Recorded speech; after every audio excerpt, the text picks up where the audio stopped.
Do you think that iPads or tablets in general can replace laptops? Yes, if they support the proper applications that will make you stop using your laptops. iPad Pro, for example, right, with the M1 chip, it's more powerful than any laptop there is right now, including laptops from Apple, but it lacks software support, applications, so it's not replacing my laptop.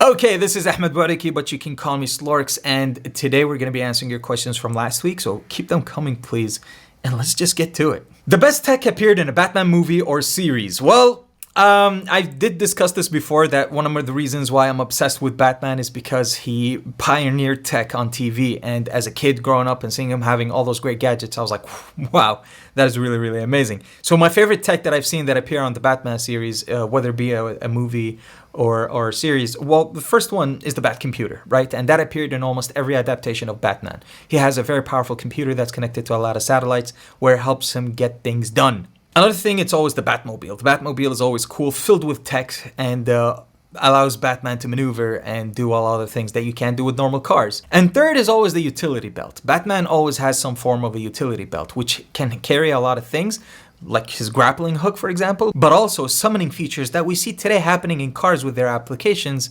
we've seen in Batman since the 60s. When is going to be the next revolution in the smartphone world? Because I don't consider folding factor a revolution. Well, with all due respect, the folding form or form factor is a revolution into bringing different things that you can do with phones that you couldn't do before, like the rollables, for example. And that is innovation within itself and will basically bridge us to the next big thing that will happen, which, I don't know, can easily be holograms or transparent displays, for example. But in my sense, what makes sense for me is that whatever the revolution is going to be next is what helps humanity into just moving into the right direction and becoming more accomplishing. So form factors will help people become more accomplishing when you can fit a big form factor of a phone into a smaller form factor and just fit it in your pocket, for example. But it's definitely going to bridge what's coming next in terms of either holograms or, see-through phones. I love watching your videos in both languages because you're watching it in Arabic is just fun and makes my day better, but with English it's more fun and making my English learning much better and faster. Thank you, brother. Your best comforting food? I love shawarmas. That's my favorite. Beef shawarma in particular. Less tahina because it overpowers the taste of meat. But I'm a huge fan of Western food. I love steaks. I love potatoes. I love burgers, and I love French fries, unfortunately.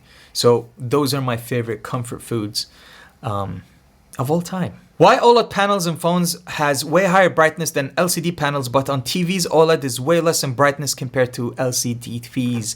Your question is really legit. First of all, on phones, nits are considered to be a very important factor because you are using your phone in outdoors.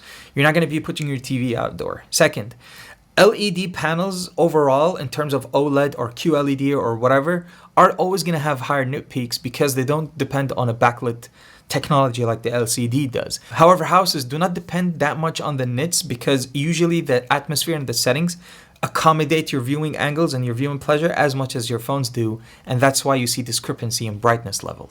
Hate YouTube? Yes, I do. Tizen OS or Harmony OS? Well, that's two different things, right? But Harmony OS, when you look at it, I dug deep into the operating system of Harmony OS and I saw the announcement and I was not feeling it because I realized that what they did is just basically slap on whatever they have, and because they connect to each other very seamlessly, they call it Harmony OS. I'm going to link a video below from Tech Altar, which is a really a fantastic tech YouTuber. Tell him that Ahmed or Slorks, tell him Slorks sent you. Check out his video where he's talking about Harmony OS and how he cracked it. I believe in everything he said is true because I was thinking about it and then I saw him put out a video. I was like, whoa, somebody else actually sees it. Harmony OS is way overrated than to what it is actually. But please check out his video. He talks about it much more deeper, and the analyzations that he did, right on. 100% I agree with him. Is this the first Hokage? I think it is. I'm going to give you a like just because of the first Hokage. Why don't you speak about the Harmony OS anymore? And what don't you think about the ecosystem of Harmony and the products you're fan from Kuwait in Rihab? Oh, Rihab, man. Love you guys. I miss Kuwait so much.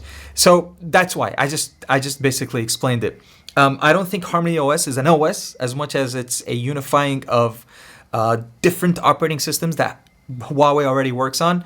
And when Harmony OS officially was announced and it's actually on phones, people are seeing that it's still Android and it's custom skin over motion UI, just built in deeper with Huawei mobile services, which is the case with all the Huawei phones that have been coming out for the last 2 years. So I don't think it's an operating system solid enough to basically stand up against the juggernauts out there in terms of app development and app support, because the problem existing still exists. And I don't think Huawei is going to get out of the pickle that it's in with just calling whatever they have Harmony OS. So, in a nutshell, please watch the Tech Altar video below. And that's been it for today. Thank you guys for sending in your questions. Please write down your questions for next week and we'll get to them. And again, thank you guys for watching the video all the way till the end. Do consider subscribing if you're enjoying this type of content and give this video a like. It'll help a lot with the algorithm, because we all know how much I hate YouTube. Or does YouTube hate me?